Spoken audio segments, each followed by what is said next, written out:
to become a fangirl in this moment. We have Miss Adenike Harper here. Can you give her a round of applause? Thank you. Owner of Gourmet Girl Custom Cakes. I already see a few heads. Name brand recognition. We're going to talk about that. She's a branding queen. Thank you. So, I'm going to tell a little story if you don't mind. Okay with that? All right. So, I don't know if you all know, but you're now officially a gourmet. And I'll tell you where my gourmet journey started. So in 2016, my grandfather was turning 75, and we were having a birthday party for him that was baseball themed, formerly known as the Blank, now known as the Guardians. And I had this idea that I saw on Pinterest for a cake that looked like a jersey. And the cake scene was exploding. There was so many people to look at, but you didn't know who to trust. And I was asking a few friends, and they were like, "No, you really need to go and try out Gourmet Girl." So I did, and she delivered, and I wish I could put the picture up. There's a picture of my grandfather on his birthday with the jersey on, matching the cake. And ever since then, now that's our granddad. Oh, yes. There we are. Yeah, I love him. I thought he was going to be here today, honestly. So when I got here, he was who I was looking for. So shout out to my granddaddy. I love him. Watching the game. Okay? And so that exclusive cake has really turned into what I would say a great appreciation for your artistry. Thank you. And the way that you set yourself apart in a field right now. I mean, if we Google or go on Instagram and look up cakes in Cleveland, you'll have 50 different searches. And so you are now coming towards the top. Ooh. And so with the scene being so wide today, how do you feel like you set yourself apart with Gourmet Girl? Okay. So I set myself apart kind of in a way that is super, super intentional. So I think of my artistry or cake as a medium. So like a canvas or photography, I think of it as the way for me to express myself and to express you or tell your story through your cake design. So I don't take that for granted. I've met the most amazing people who have grown into family and friends, and so that's how I set myself apart through the storytelling aspect. So where were you when you envisioned this business? Like, how did you know it was going to be Gourmet Girl Custom Cakes? Okay, so my story, as far as my origin story, is kind of long. I'm going to make it short. So I started Gourmet Girl in 2013 following the death of my mother. And so growing up, she taught me to bake. That was something that we enjoyed a lot together. And so when I actually went to college for something completely different. I went to school for biology pre-med, and I actually was on my way to medical school. And so I came home, and I didn't know my mother was ill because she wanted me to focus on my studies, and I did really well, graduated with honors. I actually would have been salutatorian, but Wilberforce didn't do that then. Oh, but shout out to what you know about the Woo? Nothing. So those who know the Woo know we call it the Woo. Okay. And forgotten the Central and the State. Wait a minute now. But I love Central. We are cousins. But yeah, so I came home. I discovered she was ill, and about a year after that, she passed. And so I went through a really deep depression. At one point, I considered ending my life.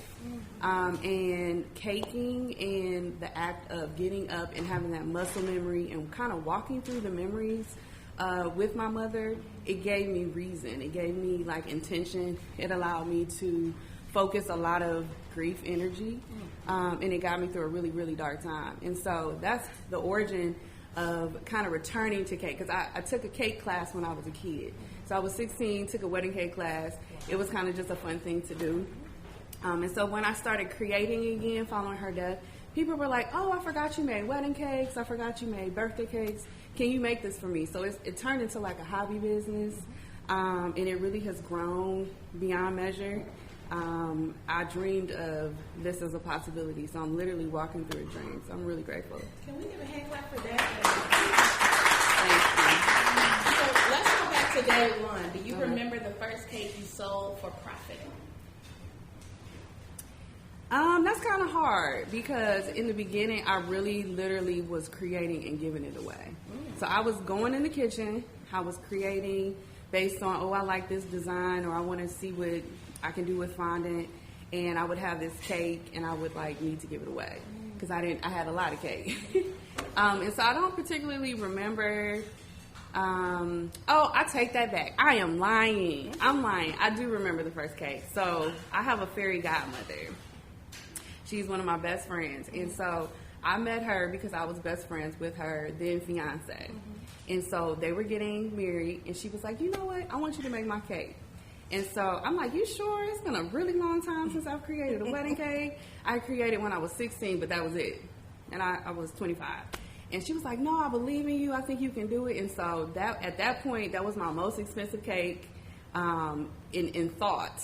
Because I didn't know really what to charge. But that cake, I was like, she just gave me all of this money.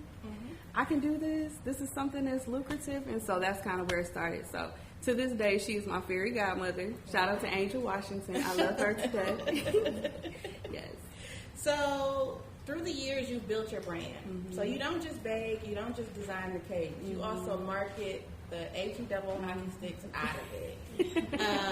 Thank you. For example, you allow your personality to shine through, which I think is smart and is very inspiring. For all of our Bridgerton fans, she had a whole reel with like the lace glove clicking the remote. To which I was like, who thinks of this type of stuff? So where do you come up with all of your marketing ideas for the business and otherwise? Honestly, I just have ideas. Most of the time they come to me late at night when I can't sleep. But I let my passion drive me. So like I see, and this is cool. I think when people first start out in cake, they make things that they see. They make things that they see and they think it's cute. And they're like, oh, I want to make that. But for me, I'm so intentional about everything. Like if I'm going to gift you something, I'm going to really like study you. So like going back to my gourmets, they are my inspiration. And so if like you come to me again and you say, hey, I want a cake for my birthday, I'm going to go to your page and I'm really going to study you. And I'm going to like discover what your favorite color is. I'm going to see your like what you like to wear, places you've been, and kind of put that into it. And so everything I do is really intentional. I think I've just been really blessed with creativity. Like maybe it's a gene. My mother was very creative. And so things just come to me. So I love that. So I call myself a storyteller. You call yourself the sugar storyteller. I am. All right. So do you have a sugar story that sticks out to you? One that you did your research on the client and the cake really spoke to you when you were done, or spoke to the client? Oh, that's hard. It's only hard. It's hard because that's what I do. So a part of my process, I literally interview. I interview people. We sit on a call for about an hour, and we go into everything. So I'll say one of my favorite things to create, and then as I'm telling you this, I'll probably think of a story.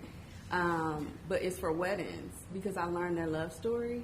And so it's always the little quirky things. I try to figure out how to put it into the cake. So like for instance, one couple, they actually just celebrated their 3rd anniversary. They're from Cleveland, but they live in Dallas. And so their overall theme for their cake was Cleveland is our heart, but Dallas is our home. And so we did like a silhouette of Cleveland and Dallas like bumped against each other. That was fun. My own wedding cake I created. So maybe that's the one I'll tell about. So I did way too much for my own wedding. Way too much. I did a lot of DIY, which I love, but it was a lot. But our theme was historically modern, because that's our sense of style. That is everything we do, everything like in our house, the decor. It speaks to historically modern. I am a lover of history. I call myself walking Wikipedia because I love me some good history tea. And so the design came through as a marble cake with a lot of structural elements to kind of play to that modern, and a lot of angles. I incorporated actual tile, glass tile into the design. And then as far as flavor profile, that's another way that I'm inspired. So like most of my flavors, or all of my flavors or recipes, come from my mother and my grandmother's recipes. So it's very much a legacy. But most of my signature recipes have come, or flavors have come from someone expressing something to me and saying, well, how can we do this? Me going to the, research and figuring it out. So, yeah. So I friendly encourage everyone to have a bite.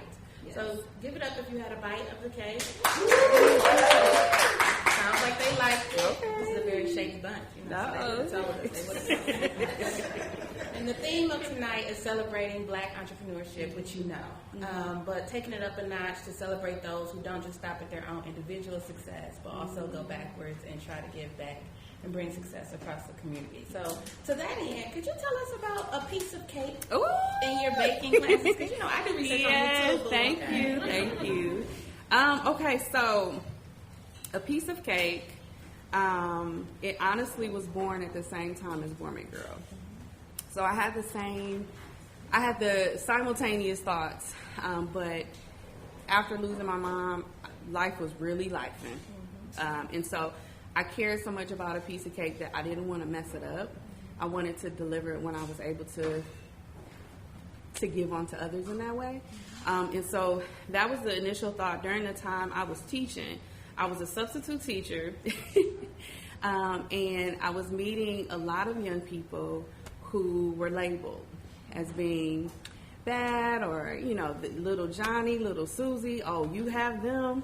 And I would get to know little Johnny and little Susie, and I would learn their stories, and I would realize that they weren't bad, but they were really going through some things in life. And as children, or as an adult, those same things would be difficult to navigate and cope with. And as a child, I couldn't imagine. And so I during that time, baking as a therapy for myself. There's a lot of lessons in baking. There are a lot of life lessons in baking. Patience. One of my favorite that I kind of coined is every cake has a back. So nothing is perfect. So you see these beautiful cakes that I make. But if you knew, there's something probably that I turn to the back that faces the wall. That is probably a healthy imperfection. And so I thought about it and I said, well, I'm utilizing these lessons that were bestowed upon me from my mother and grandmother, and finding little quirky, life points through the baking process. And I was like, I bet a kid could utilize this, because I didn't realize it while my mother was teaching me to bake. It really came to the surface after her passing, but those lessons really got me through. And so I wanted to provide what was helping me unto youth. And so that's how A Piece of Cake was born. So A Piece of Cake is actually starting this Monday. It will be at Rainey Institute. Thank you, Rainey Institute. I love you so much for allowing me to come and utilize their kitchen spaces. The response was crazy. Crazy live. It was overwhelming. That's how crazy it was. So I knew it was crazy good. I knew that over the years people were like, can you teach my baby to bake? And I'm like, yeah, one day. I got something in my pocket. It was my most shared post. It didn't. I don't think it went viral, but for me, it was viral. So it went viral. For me, it was. I had kind of capped my attendance to 20. I want to say, so once registration reached 20, I started a wait list, and I'm thinking, oh, I'll get a trickle. It was about 80 people who were interested. Can we? And I know. I was like, and so now my focus, of course, is to deliver a beautiful program, have fun with our youth during the summer. I have partnered with a licensed therapist, Dr. William Washington, to shore my model up and make sure that it meets those goals and benchmarks for mental health wellness. And so we're going to see how it goes, but I absolutely want to bring it back for the school year and continue to do it as a camp in future years. So I'm excited. Well, I'm really excited. You want to come? We all want to come. Everybody want to come. So we're going to be on the other wait list. Yes. I would love that. I would love it. For adults And I just want to specify that it's peace, as in peace of mind. Yes. To double down on the social emotional wellness. Absolutely. Piece of So cake. peace. Yes. So back to you. What's your ultimate dream for Gourmet Girl? So I have a couple. I have a lot. I would say my main two. So a piece of cake. So it's something that I've created. I've simmered on it. I have a background in public health.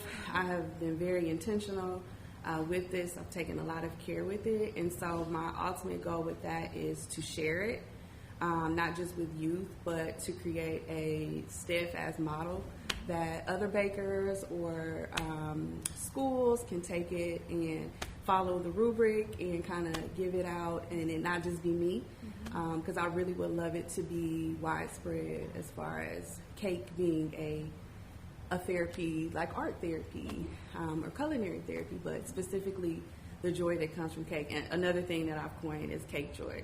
So we're spreading cake joy through a piece of cake. So that is Shout out to Joy. Yes. I think that cake or a piece of cake will probably be my greatest legacy, or I would hope it to be. So for those we're all gourmets now. Okay. Yes, so y'all what are do all you gourmets. need from the gourmets to make that dream a reality? Ooh. I gave them some questions and then I Yeah. slipped Well, a no, few it's in. okay. I love it. Let's do. We having fun. So my main thing is, well, I have a couple people who have stepped up and offered to volunteer lovingly, and I'm so excited to be within this space with these individuals. But in the future, volunteers, of course, I need funding. So I've been exploring how to fund this. So honestly, let me backtrack. Let me give the biggest shout out. So Piece of Cake is possible because of a grant that I received from Assembly for the Arts here in Cleveland. Shout out to Assembly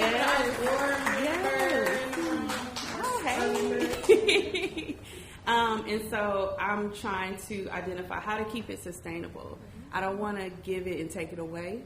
And I want it to...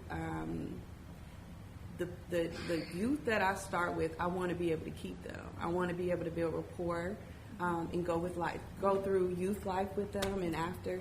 And so that's a big thing for me. So funding, volunteer support, passing the word around, letting people know that this is a thing. And like I said, I want to share the model. And so I want to teach other people to do this. I don't want it just to be what Adenike or Gourmet Girl does. I want it to be bigger than me. So, well, we pray continued blessings over you. the business Thank and the you. program and the dream. Thank you. As you heard earlier, I want you to receive your flowers now and today. Oh, thank you. You are remarkable. Thank you. I hope everyone today whips out their phone. Some people are already on the phone. Okay? Whip out your phone. Follow Gourmet Girl on Instagram right now, please, before you leave. And make that gourmet lifestyle official. Listen, please it's consider, serious. It's serious. Please consider Gourmet Girl Custom Cakes for your next big event. Big or small? Big or small? Big or small. Yes. And as you heard, please pass the word to our young people about the piece of cake program. We call it Piece of Mind. Piece of Cake program. Piece of Mind, same thing. To bring them some peace of mind. All right. So, we have a giveaway for a custom Gourmet Girl Custom Cake. Okay? So, this is why it's important to make sure your name is in the bowl. I think we have up to $150 for whoever has a sweet tooth in the room. And it's looking like that's going to be Miss Evelyn Burnett. I will appreciate this.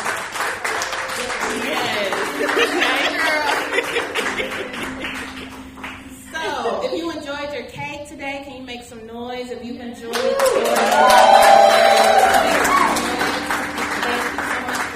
Thank you. Yes. Thank you for having me. This has been fun and amazing. You are amazing.